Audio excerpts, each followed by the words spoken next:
नमो वैयंतारं नमो सिद्धारं नमो आयरीयहरं नमो वज्रायहरं नमो लोये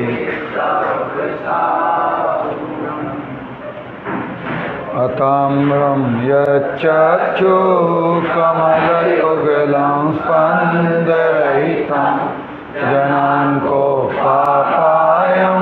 प्रकटयति भाव्यन्तरमपि स्फुटं मूर्तिर्यस्य प्रशमितमयी वाति विमला महावीरस्वामी नयनपथगामी। भगवान की अंतरंग शुद्धि और बहिरंग शुद्धता की बात की जा रही है, जिसमें ये बताया गया कि किसी की पहचान के अंदर में और बाहर में उसकी निर्मलता कैसे है। तो प्रायः कर बहुत कुछ तो उनकी बाह्य मुद्रा ही कह देती है कि वो अंदर में अभी किस पोजीशन में हैं। लोग व्यवहार में भी अपन बोलते हैं ना, आपकी बॉडी लैंग्वेज बता देती है कि आपकी मनस्थिति क्या चल रही है।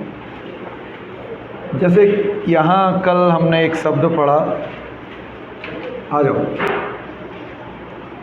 भगवान के शरीर को तो हमने देखा, लेकिन वो ये कह रहे हैं कि हमने भगवान की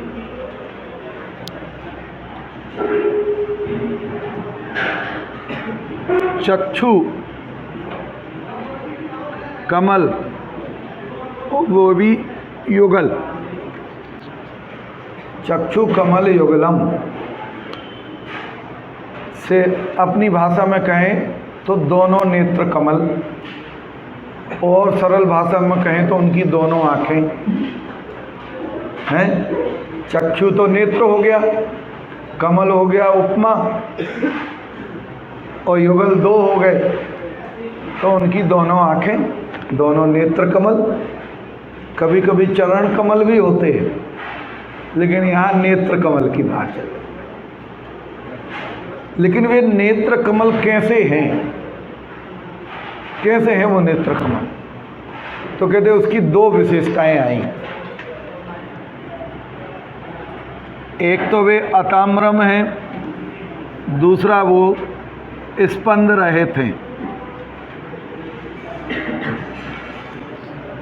अताम्रम का अर्थ होता है लालिमा से रहित, और स्पंद रहित का अर्थ होता है, स्पंद मतलब ये अपनी जो पलक झपकती ना, इस तरीके से अपन इसको पलक को झपकना बोलते हैं, टिमकार बोलते हैं इसको, भाषा टिमकार, पलक झपकना। तो वो कहते हैं कि भगवान की आंखें इन दो विशेषताओं से युक्त हैं। कौन कौन सी विशेषताएं हैं? कि आंखें उनकी अताम्रम, लालिमा से रहित हैं, अताम्रम। दूसरी विशेषता स्पंद रहितम, अर्थात उसमें कोई टिमकार नहीं पाई जाती। तो बोले इसमें क्या गजब हो गया भाई, कि उनके नेत्र कमल ना तो उसमें ताम्रता है, लालामी है, और ना स्पंदता है। तो कहते सुनो, ये जो है ना, ये क्रोध रहित पने को सूचित कर रही है, अताम्रम। मैंने कल बताया था गुस्से में आंखें लाल हो जाना या लाल पीले हो जाना, ठीक है? तो वो लाल पीला होना का मतलब ये नहीं है। आप देखो, बड़े दादा, छोटे दादा ने जो पूजन का अर्थ जब वो करते हैं तो आपने देखा होगा कि वो कहते हैं कि गाली देकर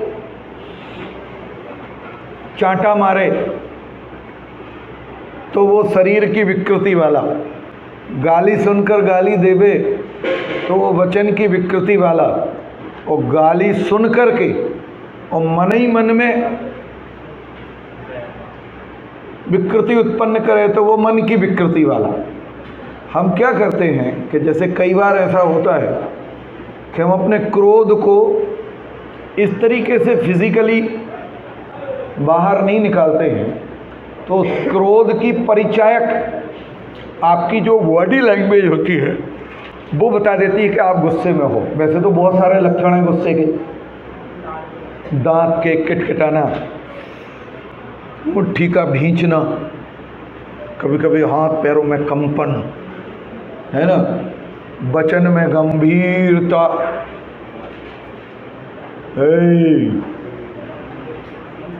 समझ में आया ना। तो इस तरीके से उच्च स्वर, ऊंचा स्वर, ये सब क्रोध के लक्षण हैं।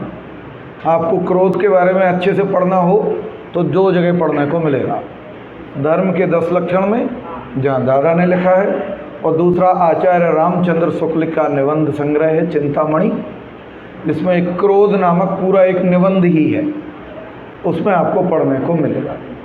वहाँ लिखा है कि मनुष्य के जीवन में जितने भी विकार उत्पन्न होते हैं उन सब में सबसे खतरनाक विकार क्रोध ही है। आचार्य रामचंद्र शुक्ल ने लिखा। भगवान के लिए कहते हैं कि आपकी आंखें जो हैं अताम्रम, अर्थात लालिमा से रहित हैं। अताम्रम, उसमें कहीं कोई लालिमा नहीं पाई जा रही।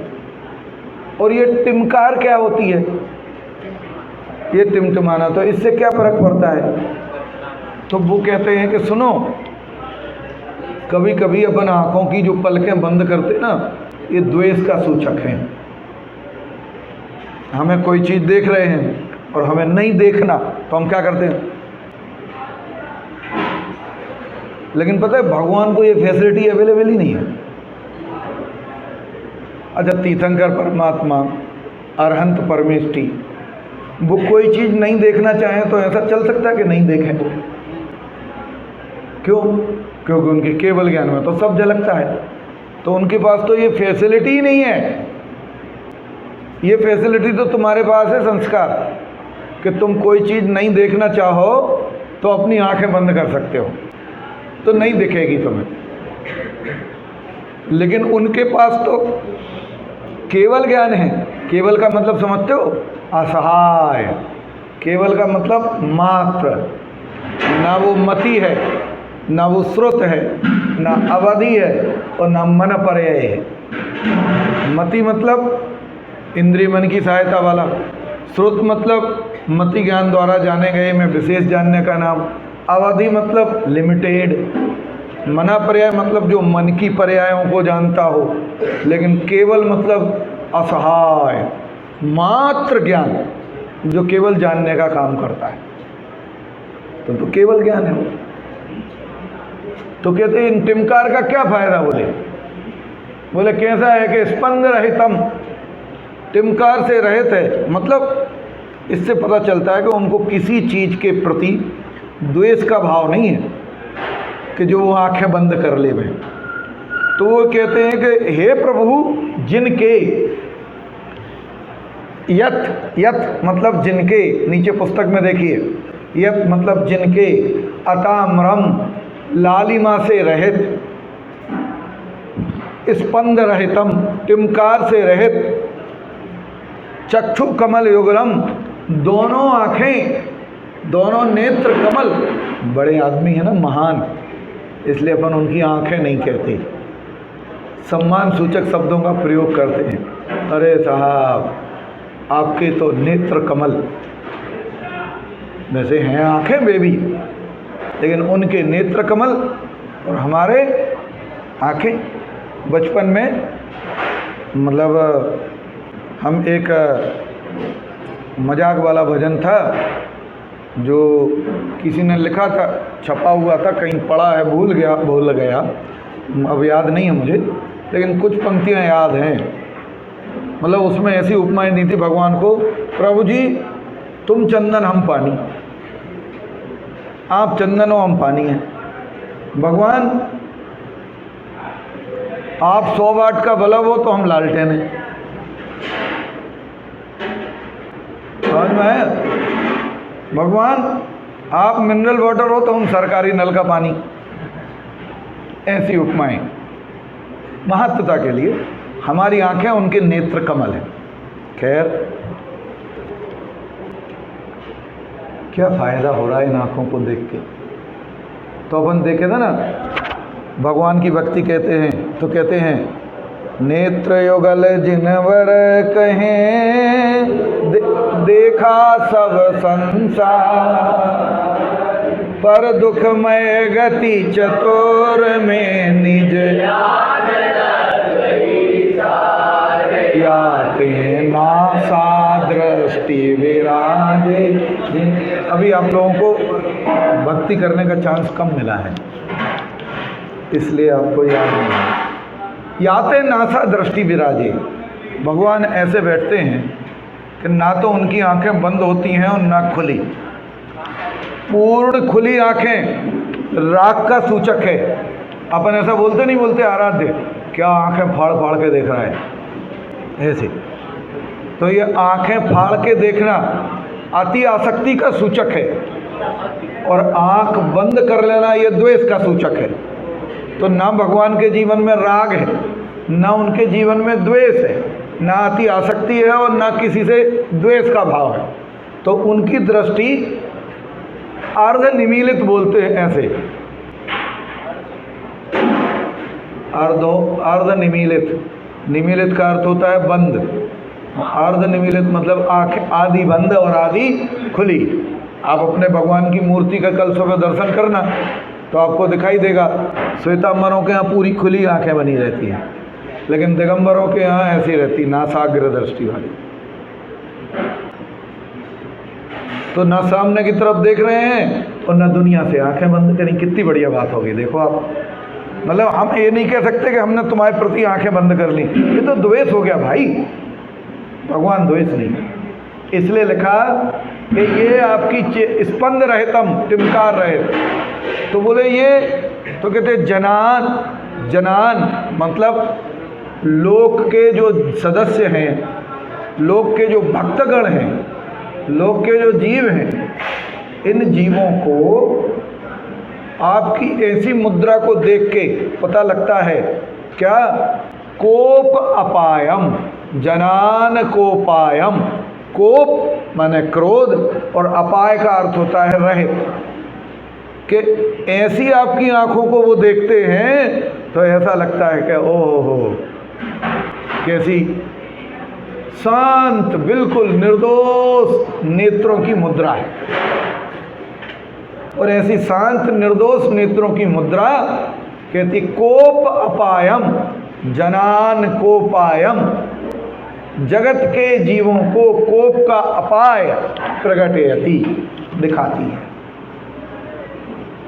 बहुत गंभीर भाव है भाई इसमें, बहुत गंभीर भाव है भाई इसमें। मतलब आप देव दर्शन करते हो ना, तो देव दर्शन करते समय उनके अंदर उनकी वीतरागता दिखती है आपको। ये वीतरागता बता रहे भगवान की। 18 प्रकार के दोषों से रहित होते ना भगवान, तो उस वीतरागता में राग और द्वेष से रहित बना है ना, तो ये उनकी मुद्रा, आंखों की मुद्रा। लोग व्यवहार में अपन कहते ना, भैया मैंने उसकी आंखों में पढ़ लिया, उसकी आंखों में पढ़ लिया वो क्या चाहता था, उसके चेहरे ने बता दिया कि उसकी क्या स्थिति है। इतना तो अपने अंदर भी साइकोलॉजिकल नॉलेज होता है कि नहीं होता। हम मम्मी की आंखें देख करके, पापा के चेहरे की मुद्रा को देख करके समझ जाते हैं क्या चल रहा है। वो आपके चेहरे और आपकी मुद्रा को देख करके समझ जाते हैं क्या चल रहा है? किसी स्टूडेंट को हम खड़ा करते हैं, बोलो भाई इस प्रश्न का जवाब दो, तो उसके चेहरे पर अगर हवाइयाँ उड़ रही हो तो हम कहते कोई बात नहीं, बैठ जाओ, कोई दूसरा बताओ। क्यों भाई साहब? बोले उसको देख के पता लग गया कि अभी इस प्रश्न का उत्तर देने की स्थिति में वो नहीं है, अभी नहीं है। हो सकता है बाद में समझ में आ जाए उसे, लेकिन अभी नहीं है। दर्शन ठीक है। तो शुरू की 2 लाइनें क्या, अताम्रम यच्चक्षु कमलयुगलं स्पन्दरहितं जनान् कोपापायं प्रगटयति बाभ्यन्तरमपि। तो कहते हैं बाह्य में और अभ्यंतर दोनों में क्रोध का अभाव को प्रकट करती हैं। आंखें लाल हों तो हमें बाहर में समझ में आ जाता है कि इनके गुस्सा है, और ये बात पक्की है कि बाहर में गुस्सा है तो अंदर में तो है ही। भले ही लोग कहते हैं कि बेटा बस मैं तो ऊपरी दिखावा कर रहा था गुस्से का, लेकिन गुस्से का दिखावा नहीं होता, प्यार का भी दिखावा नहीं होता।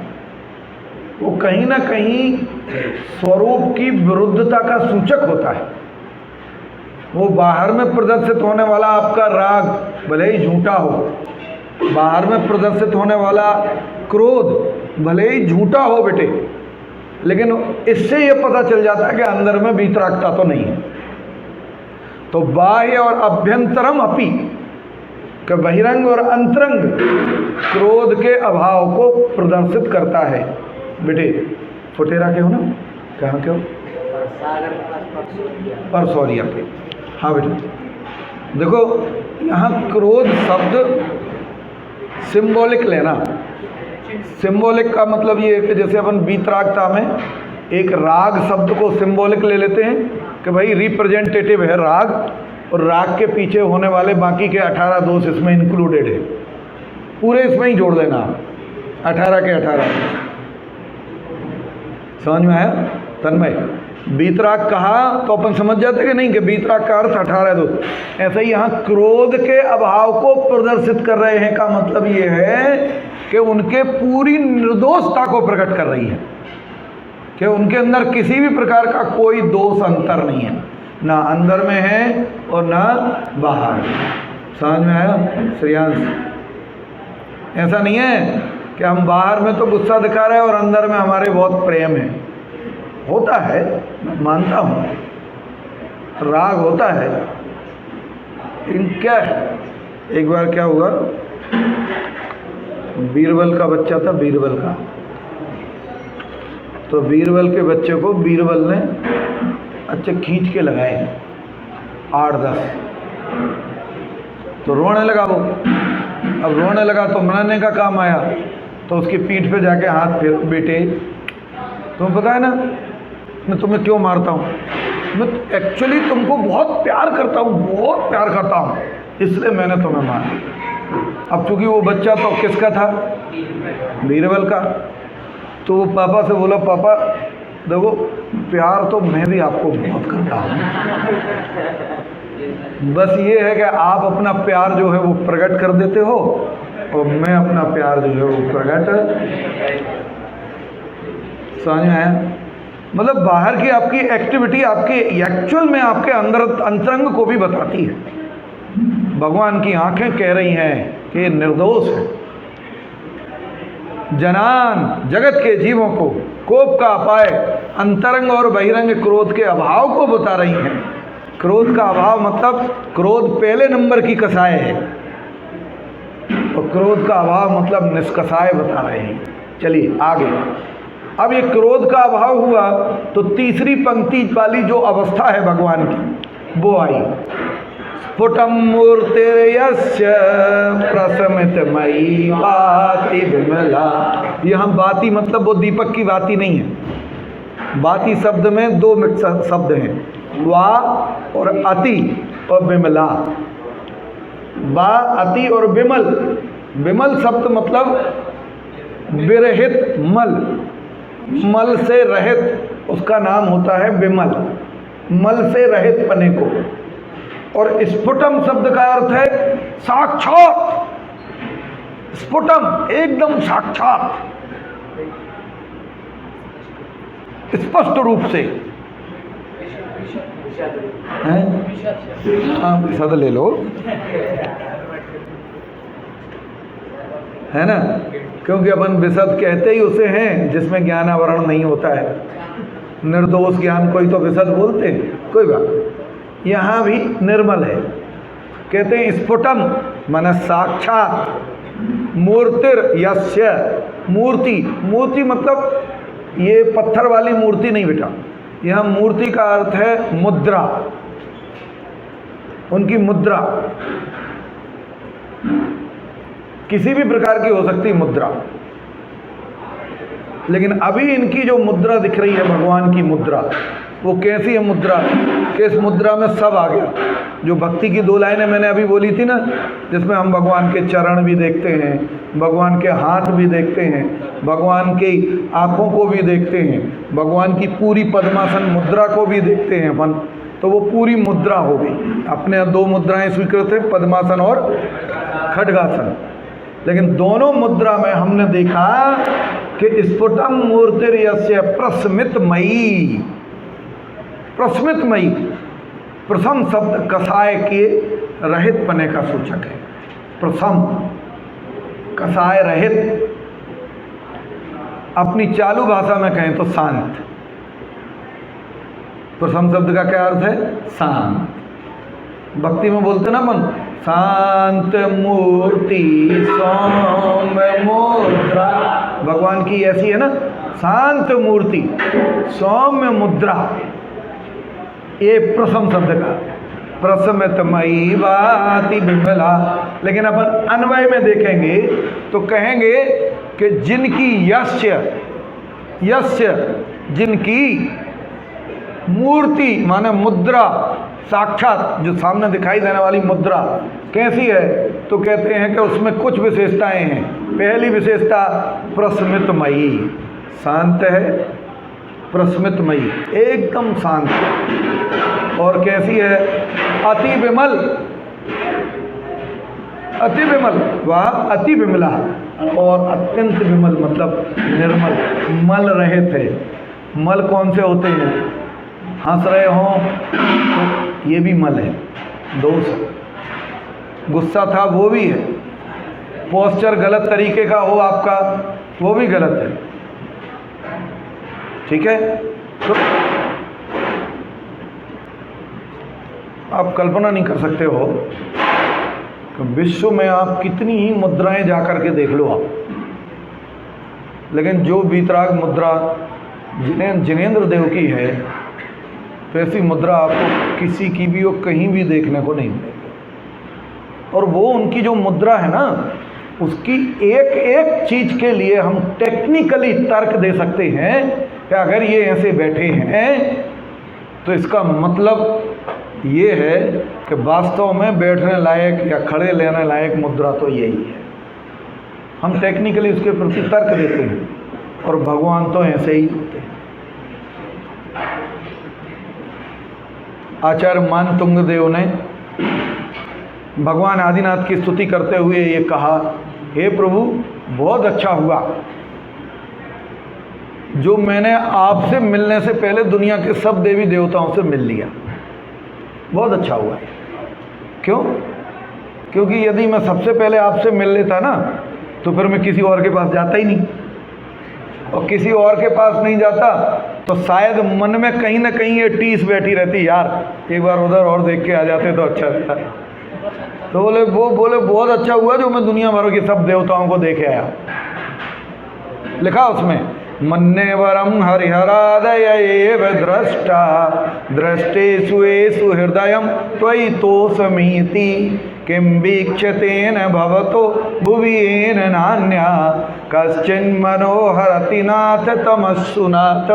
प्रभु बहुत अच्छा हुआ जो मैंने दुनिया भर के देवता देख लिए, और एंड में इधर आया तो पता चला कि भैया कोई आपके जैसा नहीं है, ठीक है। तो आपकी जो स्पष्ट मुद्रा है वो स्पष्ट मुद्रा कैसी है? निर्मल, अत्यंत निर्मल और शांत है।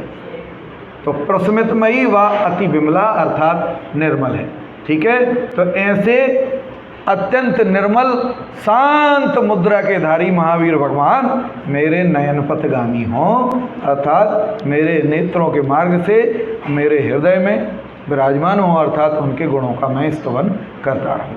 एक बार श्लोक को देख लीजिए, कोई शब्द अगर डाउट हो तो पूछ लीजिए। देखो मैंने पहले कहा अर्थ बहुत सरल है, भाव बहुत इम्पोर्टेंट है इसका।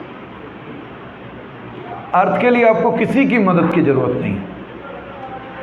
आप बहुत इजीली इसका अर्थ समझ सकते हो संस्कृत के विद्यार्थी हो तो, लेकिन जो इसके पीछे भाव है ना वो महत्वपूर्ण है। ठीक है, एक बार इस श्लोक को बोलेंगे, फिर तीसरे वाले को बोलेंगे।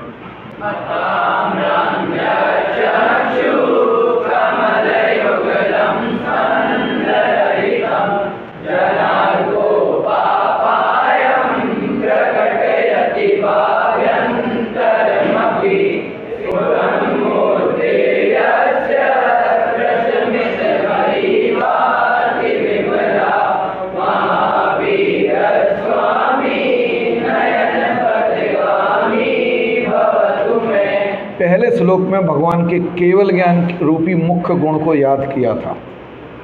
दूसरे श्लोक में उनके समझ लो निर्दोषपना, वीतरागता को हाईलाइट किया गया है। यद्यपि पहले श्लोक में वीतरागता हितोपदेशी पने की बात आई थी, लेकिन फिर भी अब अगले श्लोक में, तीसरे नंबर के श्लोक में, जगत में आपकी क्या वैल्यू है और दुनिया के लोगों के लिए आप किस प्रकार के कार्यकारी हो, क्या फ़ायदा होता है, तो ऐसा आपको तीसरे श्लोक में, चौथे श्लोक में मिलेगा। फिर पांचवें श्लोक में उनकी पर्सनल लाइफ को थोड़ा सा हाईलाइट करके और उनकी वर्तमान लाइफ की कुछ विशेषताएं बताई गई। फिर इसके बाद में उन्होंने वो क्या देके गए हमको, वो छठवें श्लोक में बताया, और वो जो दे कर के गए उसका क्या महत्व है वो आपको सातवें और आठवें श्लोक में, सातवें श्लोक में भी भगवान की विशेषता उनके जीवन से संबंधित है, आठवें श्लोक में वो भक्तजनों को किस प्रकार काम में आते हैं इसकी चर्चा है। तीसरा श्लोक बहुत सरल है, कठिन नहीं है, भक्तांबर के पहले काव्य जैसा है, बिल्कुल ये पहले काव्य जैसा। मैं बोलूँगा, आप रिपीट करिए, फिर बाद में एक बार आप बोलिएगा।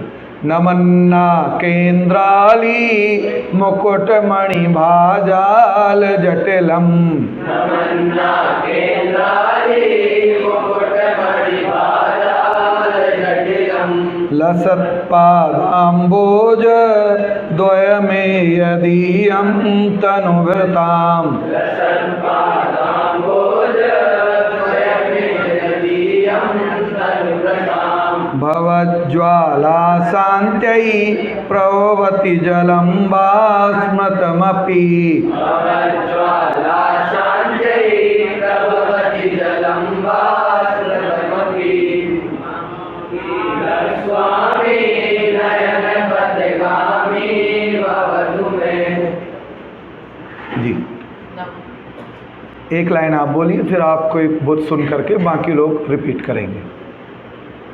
नमन्ना केंद्राली मुकुटमणि भाजाल जटिलम, नमन्ना केंद्राली मुकुटमणि भाजाल जटिलम, लसत्पादाम्बोज द्वयमे यदीयं तनुभृताम्, लसत्पादाम्बोज द्वयमे यदीयं तनुभृताम्, भवज्ज्वाला शान्त्यै प्रभवति जलं वा स्मृतमपि, भवज्ज्वाला शान्त्यै प्रभवति जलं वा स्मृतमपि, महावीर स्वामी नयन पथगामी भवतु मे, महावीर स्वामी नयन पथगामी भवतु मे।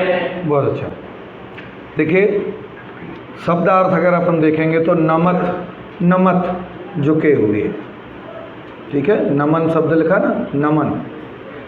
फिर अगला शब्द है नाक, नाक मतलब होता है गर्दन, गला। आपने दादा के मुख से सुना होगा अक्सर प्रवचन में कि बाने बाकी नाक हरी, बाने बाकी नार हरी और बाने बाकी नाक हरी, बात बात को बातन्ना और तुलसी रच गए पोथन्ना, ठीक है, आदि। Please be concentrated. नम बाने बाकी नार हरी, नार मतलब स्त्री, और बाने बाकी नाक हरी, गर्दन काट दी रावण की। उल्टा करो, बाने बाकी नाक हरी और बाने बाकी नार हरी। उसने उसकी नाक काटी तो उनने उनकी नारी उठा ली। बात बात को बातन्ना और तुलसी रच गए तो पोथन्ना। छोटी सी बात थी, तुलसीदास जी ने पूरा रामायण रच दी। खैर, नाक, एक पद्म पुराण में सेंटेंस आता है, आप लोग नेक्स्ट ईयर पढ़ोगे। ये जो सुग्रीव है ना, सुग्रीव नहीं है, ये कौन है? इसको मैं निष्ग्रीव कर दूंगा, रावण बोलता है, निष्ग्रीव कर दूंगा, गर्दन से रहित। ग्रीवा, नाक। तो अपन बोल सकते हैं नमत नाक, माने झुकी हुई गर्दन वाले। क्योंकि जब अपन किसी को प्रणाम करते हैं ना, तो प्रणाम करते हैं तो अपना उत्तम अंग जो मस्तिष्क होता है वो झुकता है, तो ये इधर ही अपनी ये स्प्रिंग लगी हुई है, तो बैंड जो होता है वो यहीं से होता है, तो ऐसे झुकते हैं। तो नमत नाक, झुकी हुई गर्दन वाले। तो कहते हैं कौन? तो कहते हैं इंद्र अली। इंद्र मतलब इंद्र, जो स्वर्ग में देवों की व्यवस्था है, उन व्यवस्थाओं में कोई एक जो होता है वो मुखिया होता है, और जो वो मुखिया होता है ऐश्वर्यवान, वैभववान और प्रभुता सहित, उसे इंद्र बोलते हैं। उसका ऐश्वर्य और प्रभुता, ये दोनों चीज़ें होती हैं इंद्र में। अन्य देवों के ऐश्वर्य तो होता है, प्रभुता नहीं होती, इसलिए वे इंद्र नहीं होते। लेकिन इसके ऐश्वर्य भी होता है, और प्रभुता का मतलब होता है इसकी आज्ञा चलती है, वहाँ आज्ञा चलती है। बोलता ना, ए चलो भरत क्षेत्र जाना है, फटाफट ऐरावत हाथी आ जाओ। कुबेर से बोलता है, ए भैया जी जरा आओ, वो केवल ज्ञान हुआ है, चलो चलो चलो समोसरण बनाना है। आज्ञा चलती है जिसकी, वो होता है इंद्र। बाकी तो सामानिक जो होते हैं दूसरे नंबर के, वो सामानिक ऐश्वर्य में इंद्रों जैसे ही होते हैं, सेम टू सेम, बस उनकी आज्ञा नहीं चलती, इसलिए वे सामानिक हैं। समान है सामानिक, लेकिन उनकी आज्ञा नहीं चलती। स्वर्गों में क्या है? व्यवस्था है। इंद्र, सामानिक, त्रायस्त्रिंश, लोकपाल, है ना, ठीक है, प्रातिहार, अनीक, प्रकीर्णक, अनीक और अभियोग और किल विषय, ये 10 प्रकार के होते हैं। प्रकीर्णक तो प्रजा है, अनीक सेना है, लोकपाल कुबेर है, 4 लोकपाल होते हैं।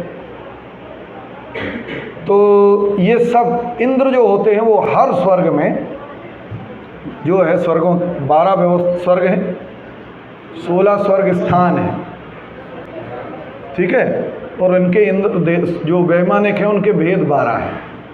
12 भेद इंद्रों के कारण से हैं, क्योंकि इंद्र 12 होते हैं वहाँ। जैसे शुरू के जो 4 स्वर्ग हैं, स्वधर्म, ईशान, सानत कुमार, महेंद्र, इन सब में एक एक इंद्र है। फिर बाकी के जो बीच के बचे हुए 8 हैं, उन 8 में 4 इंद्र हैं। फिर लास्ट के जो 4 बचे, उन 4 में 4 इंद्र हैं। तो टोटल इंद्र 12 होते हैं, इसलिए वैमानिकों के 12 भेद हैं। 12 इंद्र होते हैं और उनके 12 ही प्रति इंद्र होते हैं। तो 12 दूनी 24 इंद्र हो गए उधर वैमानिकों में। भवनवासियों में वहाँ इंद्रों की व्यवस्था जो है वो डबल है। 10 भेद होते हैं भवनवासियों के, उनमें 2 इंद्र होते हैं और 2 प्रति इंद्र होते हैं। वो क्या है, नीचे की जो कास्ट होती ना, उनको संभालने के लिए लीडर ज़्यादा बनाए जाते हैं। अपर कास्ट में लीडर कम होते हैं तो चलते हैं, लेकिन नीचे के लेवल पर लीडर ज़्यादा बनाए जाते हैं। समझ में आया? तो वहाँ 2 इंद्र हैं, 2 प्रति इंद्र, तो 40 हैं भवनवासियों के। व्यंतरों के 32 हैं। द्रव्य संग्रह में गाथा आती है, बावणालय 40, विंतर देवाण होंति 32, कप्पा मर 24, चंदो सूरो नरोत्तरियो। ऐसे 100 इंद्र होते हैं। गुरुदेव श्री फरमाते ना प्रवचन में कि तीर्थंकर परमात्मा ने 100 इंद्रों की उपस्थिति में, 100 इंद्रों की उपस्थिति में फरमाया है। ऐसा 100 इंद्र, तो वो 100 के 100 इंद्र भगवान के समोसरण में झुके हुए होते हैं। ज्योतिषियों का सूर्य और चंद्रमा, मनुष्यों का चक्रवर्ती और त्रेंचों का जो होता है वो सिंह या अष्टापद कहते हैं जिसे वो, ठीक है। तो नमन्ना केंद्राली, अली माने समूह, अली मतलब समूह, इंद्र अली। तो कहते हैं मुकुट मणि भाजाल जटिलम, कि उनके मुकुट की मणियों की भा मतलब आभा, चमक, उस आभा के जाल से, समूह से, जटिल, जटिल मतलब सहित हो रही हैं, युक्त हो रही हैं, मिक्स हो रही हैं, उसको अपन जटिलता बोलते। जहाँ कोई चीज़ मिक्स हो जाती ना तो उसको जटिल बोल देते हैं। समझ में आया? तो अब 100 आदमी झुके हुए हों, सबके मुक्तों में अलग अलग प्रकार की मणियाँ लगी हों और सब ऐसे झुक कर के नमस्कार कर रहे हों, तो वो मल्टी कलर की लाइटिंग जैसी स्थिति हो जाएगी।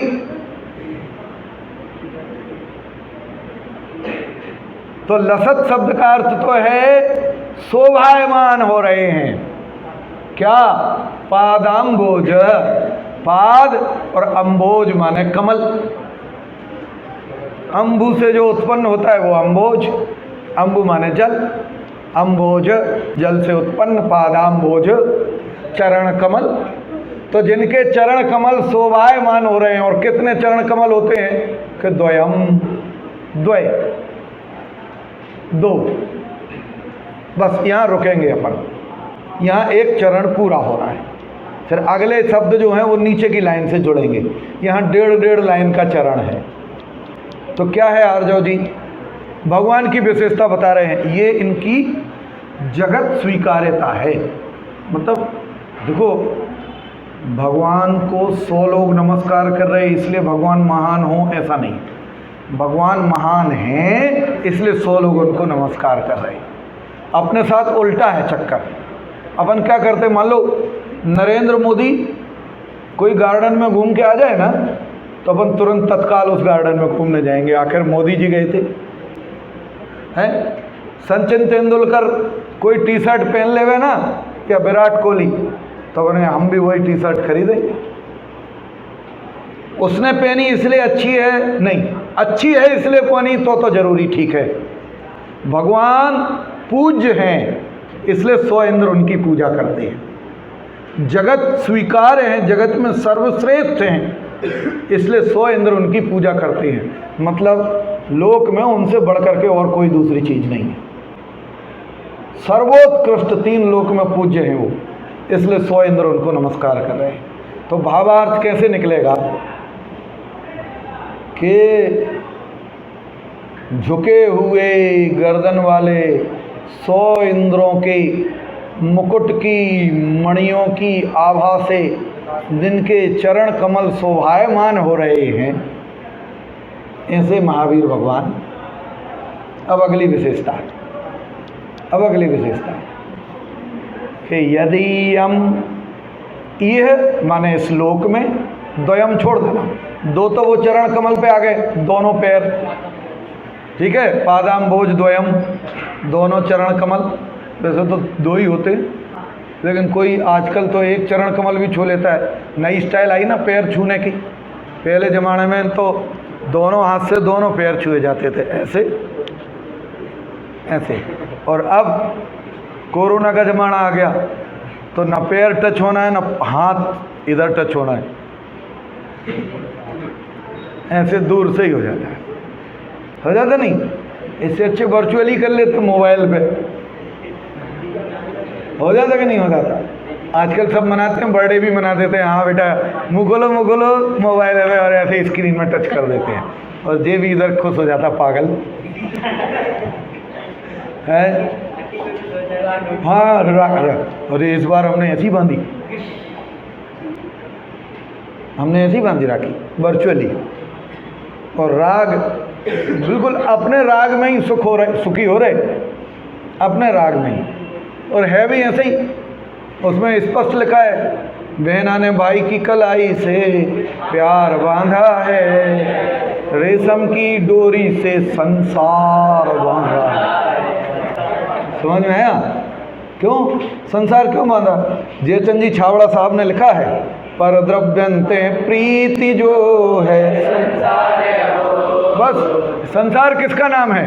कि पर द्रव्यों के प्रति जो तुम्हारी प्रीति है ना, इसका नाम ही अज्ञान का संसार है, और कुछ संसार नहीं है, यही संसार है। चलो वापस, तो कहते ई है माने इस लोक में, इस जगत में जितने भी तनुभृताम माने शरीरधारी लोग हैं ना, देहधारी संसारी प्राणी, उनके लिए तो यदि हम मतलब जिनके चरण कमल,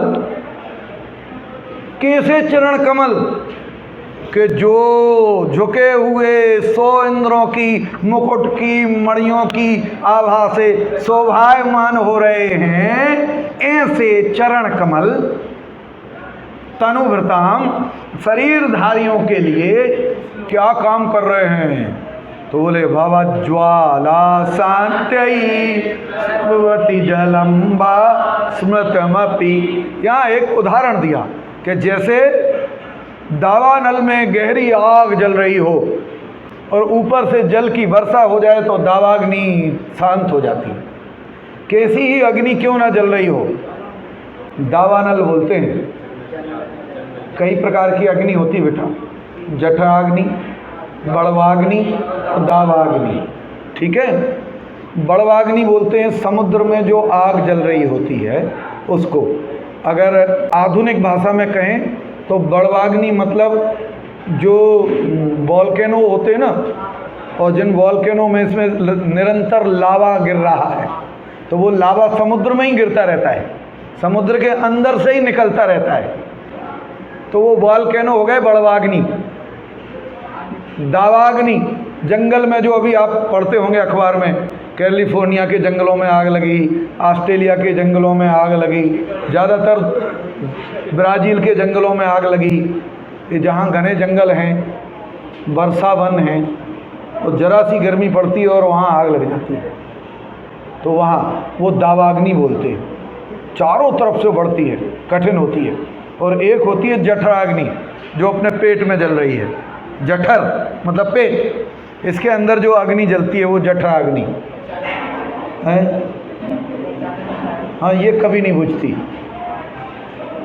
जब तक शरीर से पूर्णतया विमुक्त नहीं हो जाता ये जीव, 3 प्रकार के शरीर से रहित होकर के सिद्ध अवस्था प्राप्त नहीं कर लेता, तब तक नहीं बुझती।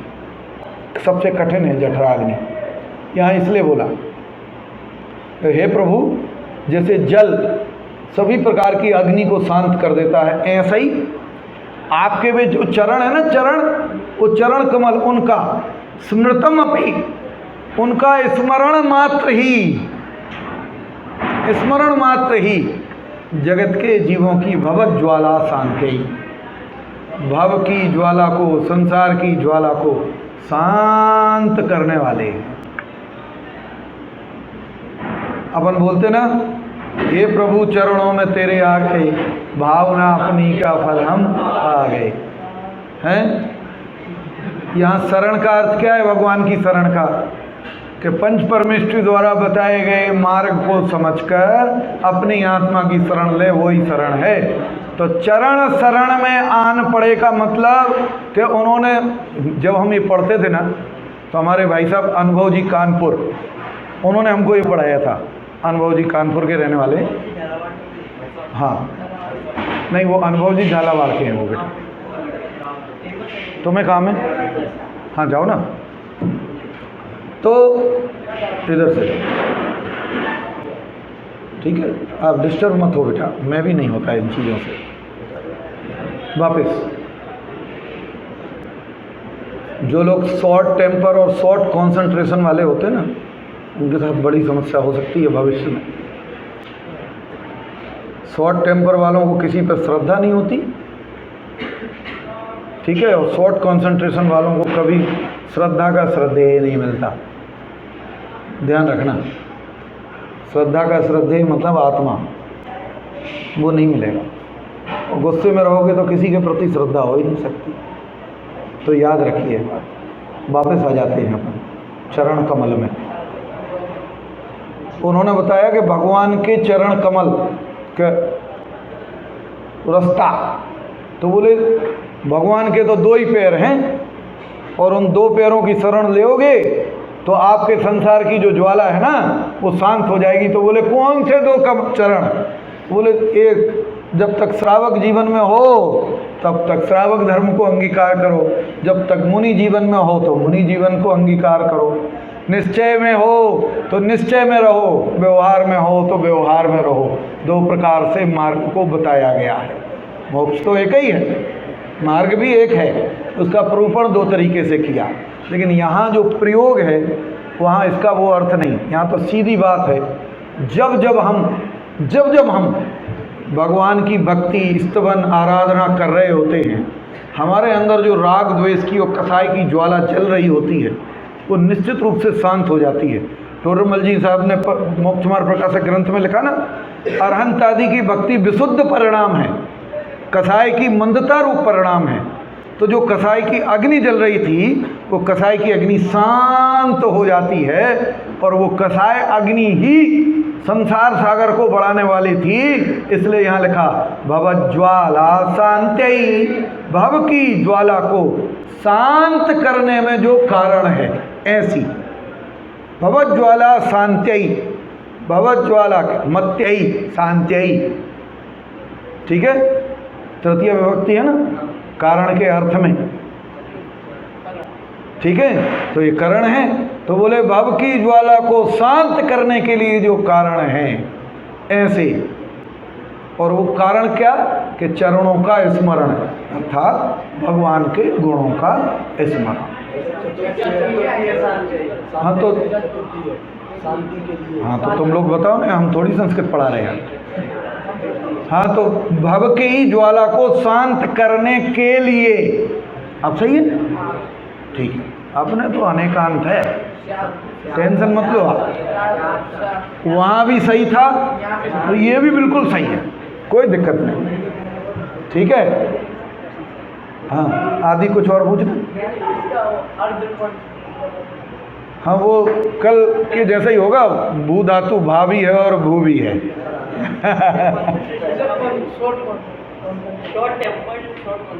हाँ लेकिन गुणी जी है वो।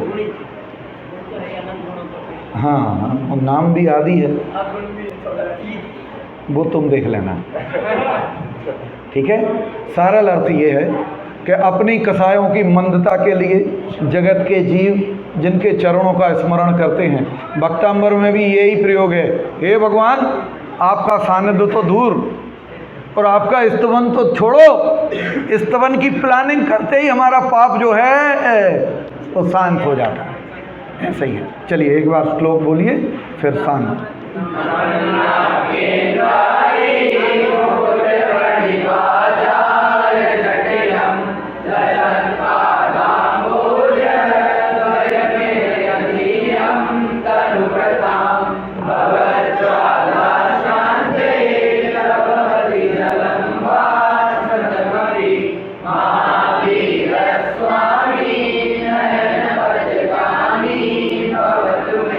ठीक है जी, जय जय।